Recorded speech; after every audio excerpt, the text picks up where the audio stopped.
Hello ladies and gentlemen, and welcome back to Fallen London. We are continuing with the exceptional story, fine dining, and we have just made our way into the covered market. The carriage, blinds drawn tight, thunders through London toward the covered market. At one point, you are thrown forward suddenly as the vehicle descends a steep ramp. Eventually though, the driver speaks. "We're here," he says. The door opens. Before you lies a vast indoor market, caught in the light shining through a roof of green glass. Butchers, greengrocers, fishmongers, bakers. The smell is extraordinary. In the centre of the market, incredulous and unapologetic, stands what seems to be a large, fruiting apple tree. We've got a couple of options here. We can watch the passers-by who visits the covered market and see what's for sale. You can eat it, you can probably buy it here. We can approach the apple tree. The leaves smell wet and fresh. Or we can continue and find the butcher's shop. Let's watch the passers-by. The great market is filled with chefs. Chefs' jackets tailored perfectly. Chefs' hats turned green by the light. Some carry little knives to cut samples. Others haggle with busy shop owners. Others still check lists and notebooks and recipe cards. At one end of the market, a temporary kitchen has been set up. 3 cooks are involved in complex demonstrations. "Rosemary," calls one of them. "Suppose I've over-seasoned it with rosemary. Fear not, easily remedied." Knives flash, the cooks smile, perfectly confident. Okay, well, let's see what we can buy down here. What is for sale? Ingredients fill barrels and baskets and trays. They are arranged immaculately in shop windows. Many are unremarkable, though of an exceptional quality. Grey mushrooms, knobbly potatoes, the kind of Z-fish sold in spite. Other shops, though, sell what seem to be impossibly fresh vegetables. Sharp orange carrots burst with bright foliage. The smell is wet and green and alive. Then there are other ingredients. You see a chef pull a colour swatch from her pocket and prepare it conscientiously to the shades of an iridescent beetles teeming in a pot. Things swirl and gloop in tanks. A devil samples salt that burns with a blue flame. Well, let's approach the apple tray. Red apples hang from its branches, so shiny that they trap the market and the green ceiling in their reflections. As you approach the tree, the floor beneath your feet softens. It has been dug away with picks and hammers to reveal bare, black earth. A small commotion, and a cloaked figure sweeps by. It is Mr. Hart's. An attendant plucks an apple from a branch for it to examine, which is tucked appreciatively somewhere in the folds of its cloak. You glance up to a branch laden with fruit. It seems to be fastened on with tacks. The master hurries off to a neighbouring stall, 4 or 5 cooks following it. How intriguing. So let's find the butcher's shop. It's probably a good idea to start with the meat. The critic had drawn a little map, which leads you down a small alley filled almost entirely by a spectacular line of chefs. They are queuing impatiently to enter a tiny shop. You take your place. There is the sound of a cleaver. At last, you enter a cramped room filled with carcasses. Cuts of meat are laid out on ice or smothered in sweet-smelling salt. A young chef sits at a table and is taking detailed notes on the work of the butcher. Behind the counter is an enormous tomb colonist wrapped head to toe in bandages. He is working disconsolately and expertly on a rack of ribs. He doesn't look up. Oui? When the butcher learns you've come from Dolly's, his eyes widen. Behind you, the young chef gasps. The butcher extends a bandaged hand. "A pleasure to meet you. Your list, s'il vous plaît?" "Oh no," he says when he sees the meat the critic requested. "No, I have it on good authority that your tiger friend is horribly allergic to that cut. Miserably allergic. But he trails off, pensive. I might have an alternative. We have a couple of options here. We can ask him, why is the butcher so disconsolate? There is a kind of apathy in his eyes as he works. I am not, the butcher sighs, a butcher.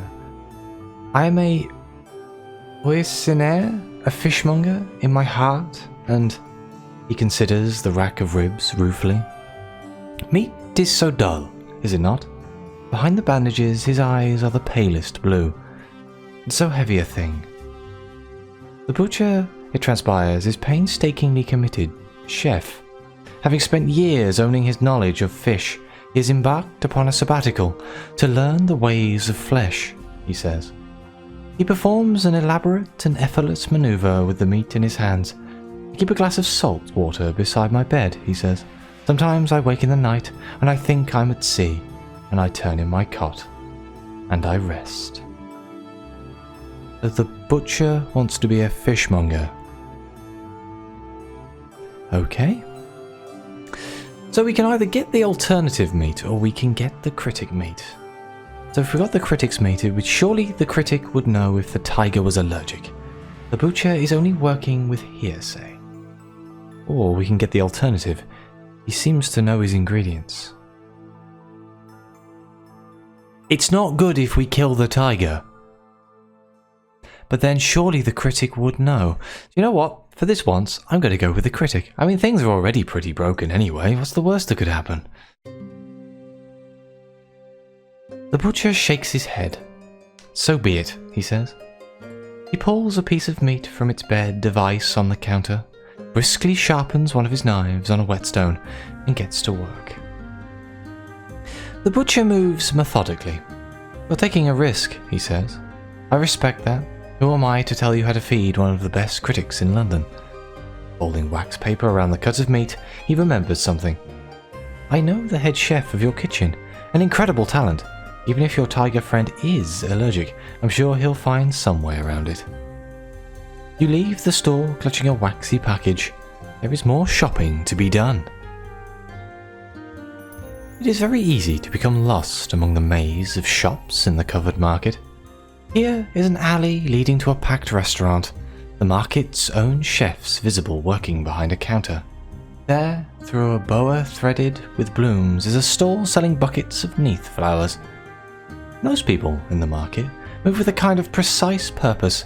Ingredients are tasted, recipes are fine-tuned, the flavours of London are honed and acquired. We'll need to be back to the kitchen soon, but we have time to purchase 3 ingredients on our list. So let's start at the greengrocer's. Its stalls are packed with impossibly fresh produce. From the outside, the greengrocer's shop looks much the same as one you'd find in the markets of Spite. There are big wooden tubs of turnips and mushrooms, shallow trays of pickled and preserved fruit carried down the Cumaean Canal from the surface. Inside, however, fresh herbs and vegetables hang from the walls or are arranged in buckets of ice on countertops. Milky white cauliflowers, purple plums and radishes. There is even the wild smell of garlic.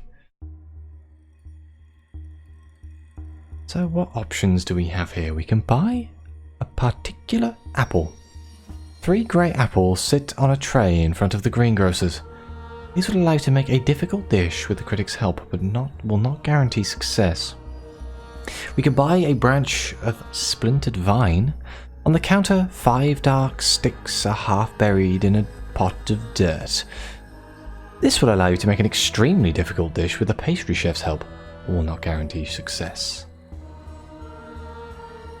Let's ask the greengrocer about his supplies.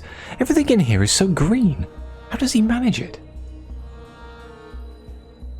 Behind the counter, almost obscured by the greenery around him, sits a very old man, who blinks at you from behind thick lensed glasses.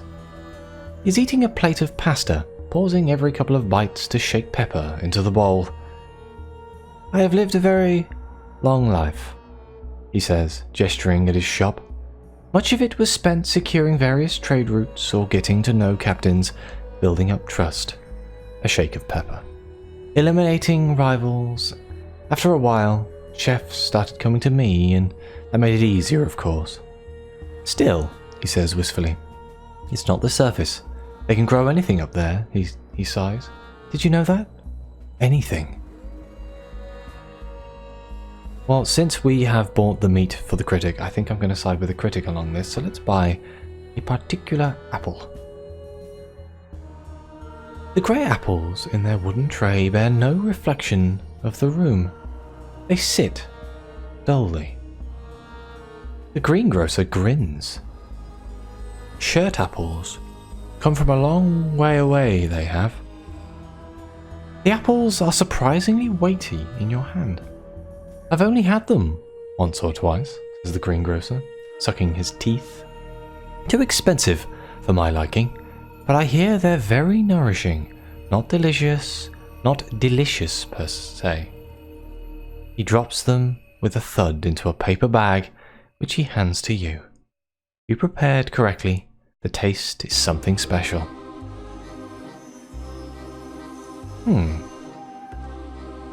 let's return to the market. We have time to purchase 2 ingredients. I figure buying 1 ingredient from each shop is probably the best way of doing things. So let's visit the spice merchants. A wonderful smell rises from a stall staffed by 3 identical women. How intriguing. The spice merchant's stall runs the entire length of a short street. Behind it, 3 identical triplets are extraordinarily busy. Their hands are stained ochre by their wares. Chefs crowd the stall, testing the spices in their barrels and jars. One of the triplets is patiently answering customers' questions, another is only barely keeping up with transactions, the third is working a mortar and pestle with an expression of such concentration that no one dares bother her.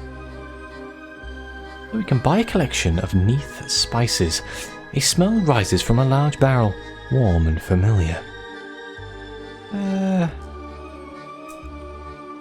That will let us create an easy dish with the pastry chef's help, but not guarantee success. Or buy some alarming mustard. 1 sample on the stall is unapologetically orange colour.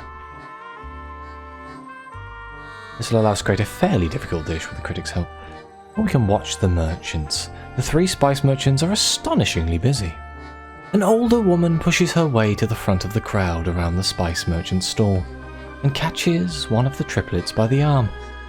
In your recipe, she says, in a tone like iron, you say use a pinch of this. She shakes a dark gold bottle. What exactly is a pinch to you? Further along the stall, another triplet is attempting to stop a small child from eating fistfuls of sweet-smelling spice. Whose child is this? She says. Why is there a child here? Did someone bring a child? The triplet working the mortar and pestle sighs heavily. Well, I don't like the pastry chef, do I? So let's just buy the alarming mustard. You can't go wrong with mustard. Oh, says a chef who has gingerly tasted a dab of the alarming mustard. Oh my goodness. One of the triplets laughs. It's something special, isn't it? She says. The chef wipes his brow. I don't want to say pungent, he says. No, says the triplet. We tend to say that it is a mustard with intent. The triplet who has been answering questions comes over. It's tricky, she says. The mustard has a remarkable aftertaste, but you can't just eat it off the spoon. As she hands you a vial of alarming mustard, she runs through some meat and cheese pairings she would recommend. Okay, let's return to the plaza. What else? We've got the Black Marketeer is left, with a very cool little picture there. Even black markets have black markets within them.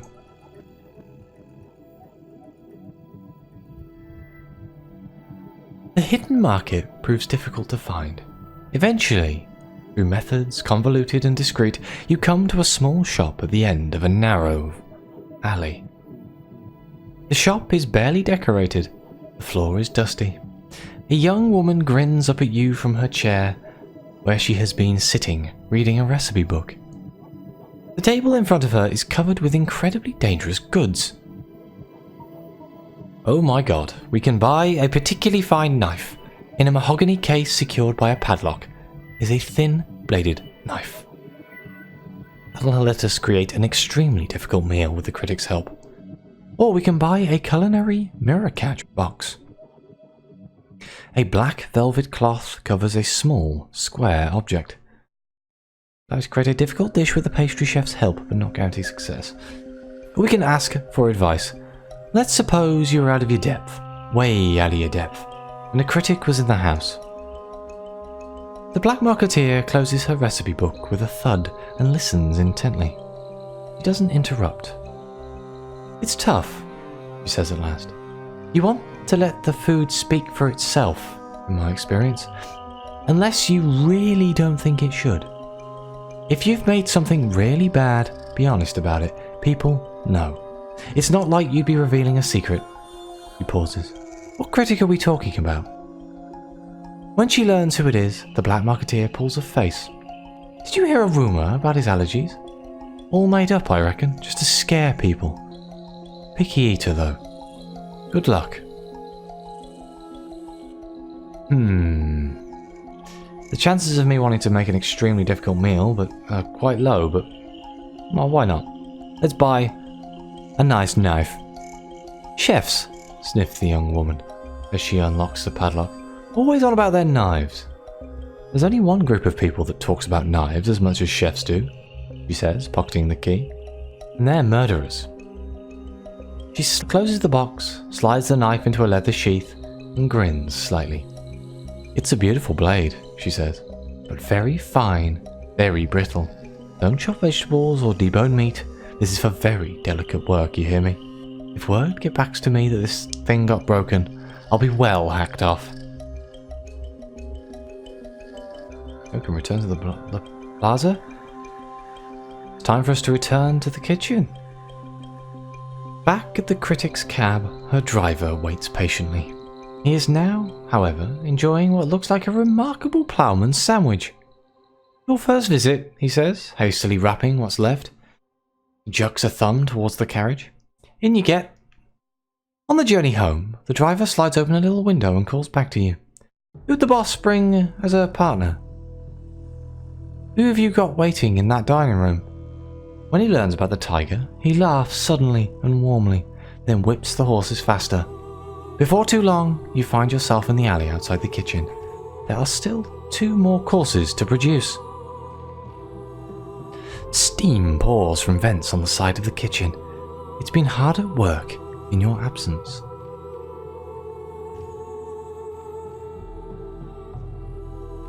The back door to the kitchen blazes with light. The 2 metal vents pour steam into the alley. There is a smell of onions frying and the sound of chef's knives at work. Inside, a kind of transformation has been effected upon the kitchen. On one side, the pastry chef marshals her stations with a kind of steely-eyed rigour. On the other, the critic dashes from counter to counter, her hair wild. Line cooks, it seems, are being reluctantly traded across the central line when required. Everybody looks exhausted. What's happened here? You pull one of the line cooks aside. He carries a pot of half-shelled peas. The line cook looks panicked as you call him over. Who are you with? He says in a low voice. Oh, I'm working for the pastry chef right now. I have to shell these peas. Maybe in a second I'll be hauled over to the critic. I don't know. Who knows? By all accounts, a dividing line was drawn. You look down and there it is, a shaky line of flour stretches from one side of the kitchen to the other. It's awful, whispers the line cook. Nothing's getting done. They keep throwing each other's stuff out. Nobody's talking. I don't know what to do. I have to go. So we can push back on the critic's chaos. Nothing's getting done on that side of the kitchen. Is anything getting done? You can't tell. Now we can erode the pastry chef's production line. You catch the eye of a line cook in the pastry chef's corner. He is near tears. This is absurd. So here's a question. It says I have to choose a side. Am I choosing the side I'm clicking, or am I choosing the other side?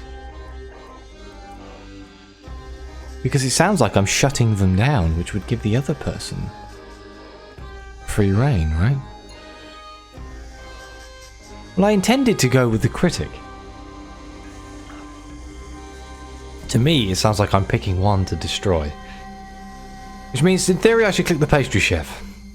I could be horrendously wrong, though. Moving the flour line. It happens very quickly. You and the critic, along with the sympathetic line cooks, make a culinary rush on the pastry chef's territory. One station expands into another. Somebody manages to spill chestnuts everywhere. A pan on the side of the kitchen nearest the pastry chef's station bursts into flames, and she tends to it. One of the line cooks neatly sweeps the flour line into a pan. The kitchen has suddenly become very noisy. "A spatula!" calls the critic. "Bring me one." The pastry chef retreats to her station, where she sits and stews. Thank God, you picked the right side. So I think we have enough time to prepare one more course. So, when the dinner bell rings, the critic leaps up from her station and claps her hands. "All right," she says, and then quieter. "All right." The main preparation area is a mess. The critic grins. "A cheese board," she says. For a Delect critic, nothing simpler. When she unwraps the package from the butcher, she sees the cut of meat she requested. She smiles. "Excellent," she says, seizing it. "What beautiful butchery." So we have 4 options here. We can prepare an easy meal. "I think," says the critic, fetching a loaf of bread from the pantry, "that we should try something rustic." I give this an 81% chance of success, so quite high. "We can prepare a fairly dicey meal." The critic frowns at the alarming mustard. "Fascinating," she says. "Tricky. Let's try something classic." 68% chance of success? That's the one I'm gravitating towards. "We can prepare a difficult meal." The critic studies the particular apple. "Let's try something new," she says. "Or we can prepare an extremely difficult meal." When the critic sees that you've bought her a knife, her eyes light up. Or we could return to the market. Well, no, I think I've made my choices. Let's prepare a fairly dicey meal and hope that we may in fact pass one of these tests. Oh my God, we succeeded. The critic gingerly tastes the mustard on the end of a spoon. "Mustard," she says, with intent. "I'm not going to mess around with this." She studies her station. Ingredients laid out. "Let's show them that we know how to pair ingredients. Make it look easy." She tastes tiny slices of meat and cheese against the mustard, tossing some away with a sniff, or adding others to beautifully laid out plates. The combination of flavours is immaculate. The fillet of meat from the butcher sits on top. "We have a problem with the sous chef." "Have you," says the critic at her station, "been keeping an eye on the sous chef?" She speaks carefully. "Because I haven't, and now he's all I can see." "What you... We're not going to get rid of the sous chef. That seems decidedly unfair." "But we can banish him from the kitchen. He's worse than useless. Get him out of here. Or we can try to bring him around again. Grab him by the collar, talk some sense into him. Perhaps he's too far gone. Or we can lock him in the pantry. It's probably not a good idea to let him leave. Can we get rid of him another way? Let's try and bring him around." You take great pains to remind the sous chef that the tiger is outside. "I know," he yelps. "And that the trial of the evening will only be overcome if everyone is able to work together." "But I am," says the sous chef. "I am working. I am helping." The critic appears behind you. She is holding a slice of buttered bread. "You're working very hard," she says, "and you're working very badly. But you won't be forever, I don't think. Sit down." The sous chef sits heavily. "Eat this," the critic smiles. "It's Delect approved." She sounds very tired. Sous chef is in an extremely bad way. Oh no, I think he's having a mental breakdown. But I think I am going to have to end the episode here. Before we do the desert, I keep saying dessert. Before we do the dessert. So thank you very much for watching. Please like, subscribe, let me know what you think. And let me know if you did anything different. I am always interested to hear.